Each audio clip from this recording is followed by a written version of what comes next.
Kevin Jackson Radio Show. Greetings and salutations. You are tuning in to the Kevin Jackson Radio Show, and of course, I am guest hosting for the day. Who am I, you ask? This is Brett Siegel, the Disgruntled Millennial, broadcasting to you live from my safe space down here in northern Florida, where I'm always free from your bigotry, racism, hatred, microaggressions, and patriarchy. And you can always get me online. I'm on Facebook. I'm on the Facebooks. You can get me at Disgruntled Millennial on the Facebooks. You can get me at Shaq General on Twitter. I've got a YouTube channel, too. I've got a bunch of episodes on there, some vlogs, some videos. One of the things I wanted to talk to you about today is pop psychiatry, leftist psychiatry, SJW psychiatry.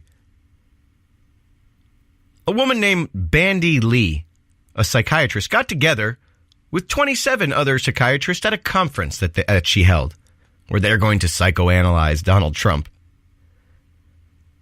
And they found out a lot of interesting things about Donald Trump. They found out that he's crazy. Of course, medical professionals are supposed to abide by certain rules. This one in particular is called the Goldwater Rule. You're not supposed to psychoanalyze politicians, or anyone for that matter, that you haven't seen personally. Now, Bandy Lee, a clear, dyed-in-the-wool leftist, she's always been a leftist, has denied that such a rule applies in this sort of case. In the case of Donald Trump, it's the dangerous case of Donald Trump. The consensus of 24 psychiatrists and psychologists said that Trump is dangerously mentally ill and that he presents a clear and present danger to the nation and our own mental health. Not sure how they discovered that one. It's funny how they jump from psychoanalyzing a president that they've never actually met before to psychoanalyzing half of the country who voted for him. And like the climate change debate, no, 99% of scientists say this.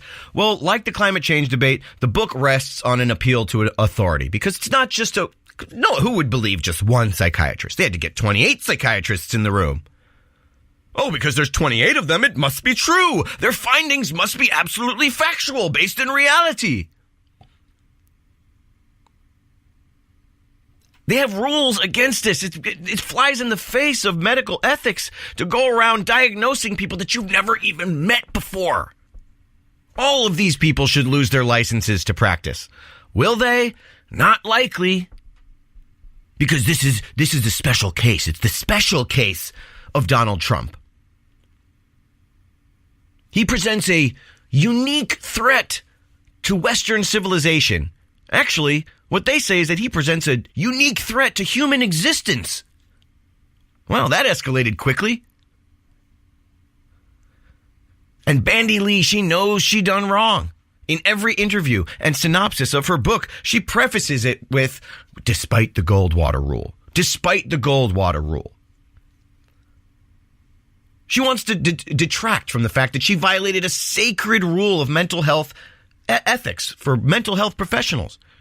She violated a sacred rule. I mean, maybe she truly is maybe she believes in her leftist dogma so much that she truly believes Trump and his supporters will end human existence. That's what she says. In an article in Salon.com, she basically says that Donald Trump presents a threat to human existence. Not just gays, not just blacks, not just minorities, all human beings. Everywhere.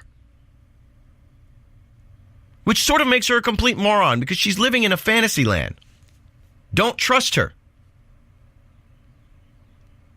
I mean, maybe she doesn't even truly believe her claims. That would be more likely. To me, that's more likely.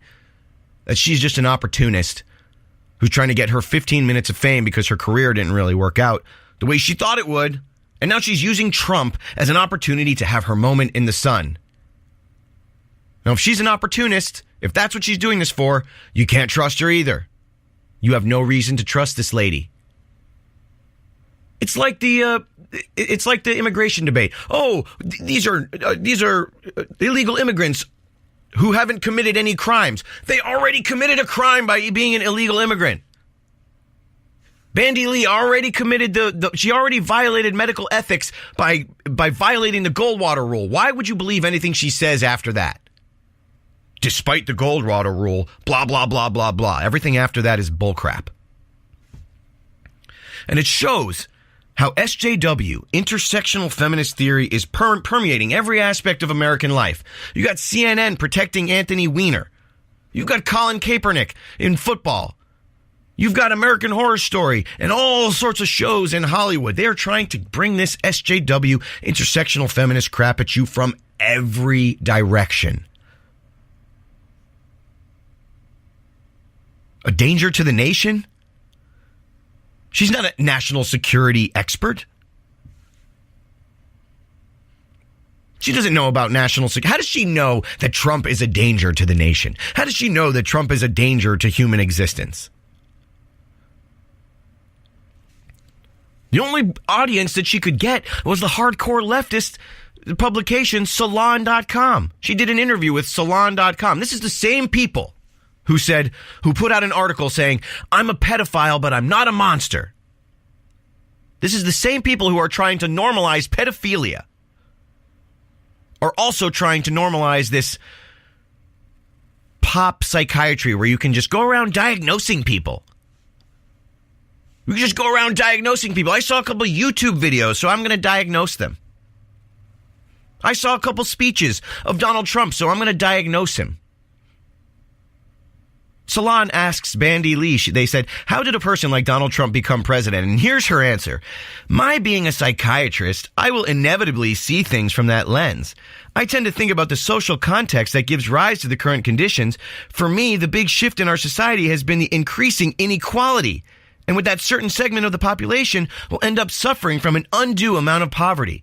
A relative poverty, actually. Deprivation, a lack of education, a lack of health care and mental health care. All those things will contribute to worsening of collective mental health. Collective mental health? This is what she thinks matters? Collective mental health? Collective mental health is nothing more than the aggregate of a bunch of individuals who might have mental health problems. There is no such thing as collective health. But this is how Democrats think. Like collectivists. We'll be right back.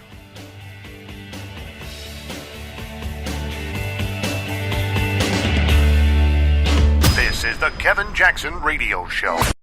Do you owe back taxes to the IRS or state? The secret to avoiding the IRS nightmare is to seek professional representation.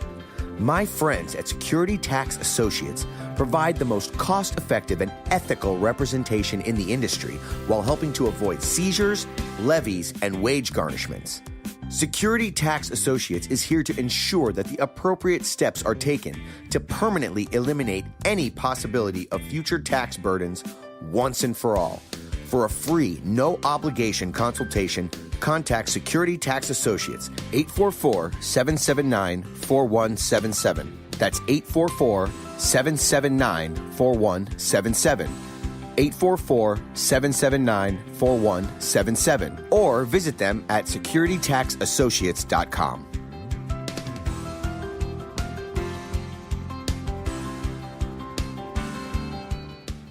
Beth Cook Moranville, author of Closer Than Your Breath, a book of hope. Hope, that wonderful, wonderful four-letter word that you may feel completely out of.